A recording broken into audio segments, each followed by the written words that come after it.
Classes are canceled tomorrow at Arapahoe High School near Denver after a senior opened fire, shooting a 17-year-old student and then killing himself. Investigators believe 18-year-old Carl Pearson was looking for the teacher who kicked him off the school's debate team. Detectives believe revenge was a possible motive for the shooting. They say Pearson had enough ammunition strapped to him to do some very serious damage. He also carried a backpack with weapons, including a machete and explosives. This school shooting is just 8 miles from the scene of one of the deadliest school massacres in U.S. history, Columbine High School. There was no indication Friday's incident was related to the one-year anniversary of Sandy Hook Elementary School. That shooting where 20 children and 6 adults were killed there. So what have we learned a year later after Sandy Hook, and what's it going to take to get young America away from guns to solve their differences? Joining us live in the newsroom is Fox 26 legal analyst Chris Tritico, Fox 26 news analyst Mustafa Tamiz, and public policy analyst Jackie Bally. Good morning, you guys. Good morning. Yeah, so many people want gun control. What do you guys think about this? Well, it's so easy to run to the gun control argument in a situation like this, and how sad it is that Colorado is one more time going through something like this. You know, these 3 incidents in Colorado are within about a 40-mile radius. Maybe they need to check the water there, I don't know, and I'm not making light of the situation at all. I think that before we renew the gun debate, and I'm not trying to stump for gun control or not, but before we renew the gun control debate, I think we need to spend some serious time looking at how we treat mental illness in the United States. It's a forgotten issue. We never pay attention to it because there's no one lobbying for the mentally ill. And looking at all of these mass shootings that have occurred in the last few years, mental illness seems to be tied to every one of them. And I don't know about this latest one with this young man, but I think that mental illness is at the heart of all of these mass shootings, and it should renew our debate, should start a debate that says we need to invest more money, more resources, and more time, Mustafa Tamiz, into treating the mentally ill. No, I think we talk about it a lot. We just don't do anything about it. We don't put any resources behind our conversations, and that's just become part of our public policy. That there are problems we can fix by putting resources behind them, but we choose not to do that, and it actually costs us more in lives and in treasure. Jackie Bally, I mean, is this a gun control debate? Is it a mental health issue? Is it a security issue at our schools? Well, I definitely am not a proponent of making those who are going through the process legally to get their guns and protecting themselves to harm them by putting more restrictions on them. I do concur with your statements about mental illness. This is, in all of the instances, or if not almost all of the instances, there were some kind of mental issue that was addressed. And a lack of funding in mental illness is very strong.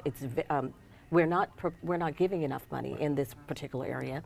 And another thing, it is a lack of security, because the one thing that we're seeing in a lot of these schools and instances with these schools is that the security is open, the entrance is open, and anytime you have access to children, it's going to be a security issue. I don't know how you make a school any safer, because they're designed to be porous. You have to have kids going out the back to go to the football field, and out the side door to go here, and the side door to go there. How do you secure something like a campus? Well, one example could be maybe put a police liaison between maybe a middle school and a high school, and have an extra person of security who's monitoring the site and who's there, who has a presence there at the building. I want to come back in a minute. I want to come back and I want to talk about health insurance and why it doesn't take care of mentally ill. But Domily is checking out our social media. I can't say social media. I can't do it. Social media accounts.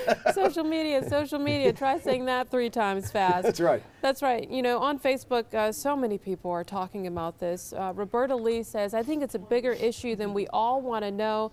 Social, emotional, mental, physical, security, boredom, violent video games. She says a host of things are going wrong.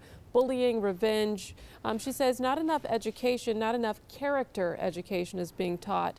And, also on a point that you made, Chris Tritico, lots of folks are saying amen, amen, amen to what you're saying, that, there needs to be more mental health awareness. And so many people just want something done. Safer schools, what's the answer? The problem is it's easy to say we need safer schools, but then when you try to invest the money into making your schools safer so that you're not afraid that something like this is going to happen, then you have to raise taxes, and people aren't willing to do that. And so it's really a greater issue than just saying we need to make our schools safer. But what I want to get back to, I want you to answer that, Mustafa, but I want to talk about health insurance, because even under the Affordable Health Care Act, we don't invest more money in mental health. Insurance companies do not pay for more than 72 hours, generally speaking, in a mental health facility, and every expert will tell you that is not enough time to fix a mental health issue. Yeah, and that has to change. And as I said, we talk about it very often about this, but it seems like we don't do anything about it. And not very much different about gun control. Like we talk about it very often, that there should be some legislation that does background checks. There should be legislation to eliminate these large clips, magazines, that are common sense things. But a public policy doesn't seem to catch up with what we know to be true and what we know to be effective. And I think before we move on this topic, the NRA continues to be a lobby for the gun manufacturers and not its membership. And it's a political issue about whether or not, Domily, we're going to change the Second Amendment, but it should be a bipartisan issue to say, let's do something about mental health care. Yeah. I can't think of anyone who would be opposed to helping people with mental illnesses. And Arnetta Hicks-Murray on my Facebook page says this is not a political issue. She says it's a parenting issue. She says this is not about mental illness. This kid didn't get his way and he got mad, period. So I think the discussion and the debate will continue. Thanks so much, you guys. All right, we'll see you in the next hour.